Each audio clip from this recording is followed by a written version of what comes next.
Hey everyone, thanks so much for joining us today. Are we live on everything? Awesome. Awesome. Thanks for joining us this Monday for one of our, I think to me, this is a favorite topic of mine, but it can be very confusing and it can be very in-depth. So we're going to try to sum it up and not go too much down a rabbit hole, basically. So thank you again, Lisa, Dr. Ryan.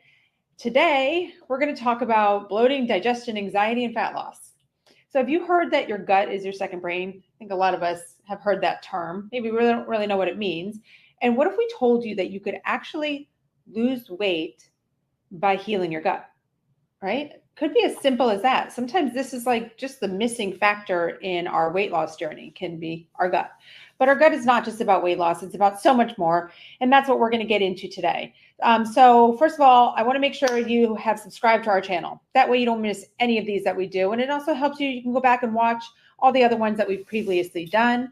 And we love your comments. So please comment, comment throughout this, because we'll kind of, as we're going through each topic of the gut, we can answer questions along the way, but then always at the end, we will answer questions as long as it pertains to what we're talking about today.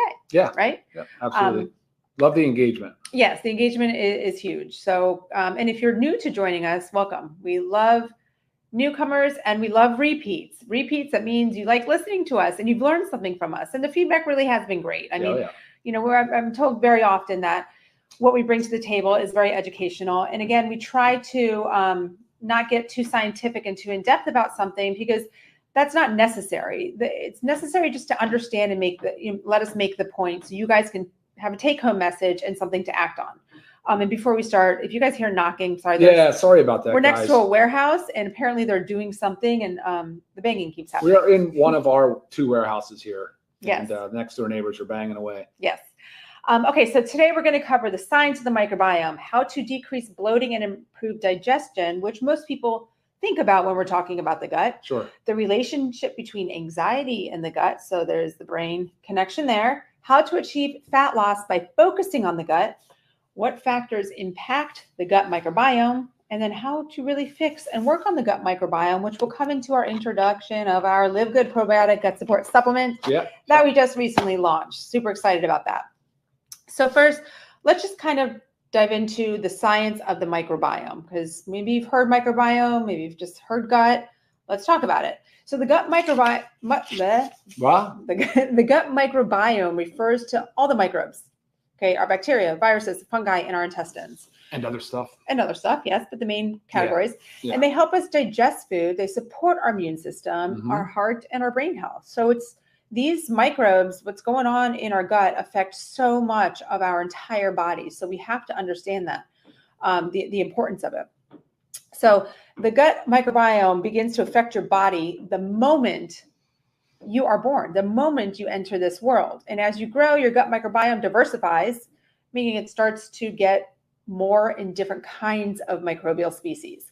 So we talk about when we're born. So we get so much going through the birth canal, and then also being that first, breastfed from the mother. There's so much that goes on into the beginnings of our gut. Yeah, those two things are really important too, right? I'm not to say that cesarean sections are, unnecessary, because they certainly serve a place, right, in the medical world. Sure. But if you have the choice, you absolutely want to go for a natural vaginal birth, and you absolutely want to breastfeed. Right. And even if it's not long term, I mean, I understand everybody's to colonize. Things are different, but the very beginning, that beginning colostrum, just those first few weeks are crucial to help the baby form that gut microbiome. Again, it starts that very beginning. Sure does. Okay? So and finally, formulas caught on to some of the things that are happening as far as the microbes that are there and what they're doing and how they're breaking down certain fibers that the human body cannot break down. So it's fascinating science, and it's pretty conclusive. It's not like it's just speculative at this point. Like they're pretty sure that this is pretty certain that this is the way it goes. Sure. And just to give you a little fun fact of what's going on, there are more bacterial cells. There are more bacteria cells than in the human body than human cells. There are more bacteria cells than human cells. So it's pretty crazy. So we really need to pay attention to these, because you also have to think about it too. Like, not all bacteria are good. right? So it's a diverse microbiome, but also a well-balanced microbiome is our goal. Yeah. So again, it's very important for overall health to have a diverse and balanced microbiome. That is the number one goal for all parts of what's going on, whether we're discussing something about the brain, whether we're discussing the heart, the gut. It is extremely important to have a diverse and balanced microbiome. And you maybe have heard of the term dysbiosis. That's when we have an imbalance in our gut microbiome. So maybe there's more bad than good, or we just have too much of one kind and not enough of another. So we're unbalanced, right? I don't know. Do you have anything to elaborate on? Just kind of a little bit of the nitty gritty, the science behind it all. No, but accepting the fact that the microbiome is so unique. It's N of 1 to you. It depends on where you live. It depends on all of your lifestyle habits. It depends on the medications you take, but we'll talk about that a little bit later. Sure. But again, where you live, source local. Try to source local foods. Try to eat things that are as fresh as possible, that are ripe, that are high in phytonutrients and high in fiber. I mean, these are the things that we'll talk a little bit about today. But again, trying not to eat from things that are covered with barcodes, right? You don't want to eat too much processed food, and we'll talk about that today. But sure, certainly, you're going to cover so many of the bases of supporting the diverse microbiome just by choosing locally grown natural foods, right? Whole foods, right? So you think about, let's just think about our skin, for example. Is our skin is reflective of our skin health. Is like a lifetime of aging. So maybe we never. Wait, say that again.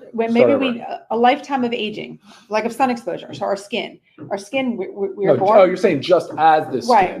We have our skin, and as we age, depending on what we do and did with our skin, right, sun exposure, diet, all that. Same thing goes with our gut. So like a lifetime of poor diet and a bad lifestyle is really going to take toll on that gut. Now, it doesn't mean, the one cool thing about the gut is it's very adaptive. Like you can make changes to the gut pretty quickly. It doesn't mean that once they change, they're there. It's something you constantly always have to work on. But I don't want you to think of it something like you've constantly been eating poor your whole life and lack of exercise, poor everything. And then you've decided to make a change that, there's no turning back. You just have a lot of work to do. That's all. Were you trying to draw a parallel between, so you're just trying to use that skin as a metaphor, as an example of how the gut can also show signs of aging. Right, but we don't see our gut. We don't see our gut. See our skin. In the skin with excess sun and toxins. And okay, I got you. Yeah. I follow. Thanks. Very cool. Clearing that up. Yeah, no. 3 to 4 days actually would be about the timeline you could expect to see a change if you made a major adjustment to your gut.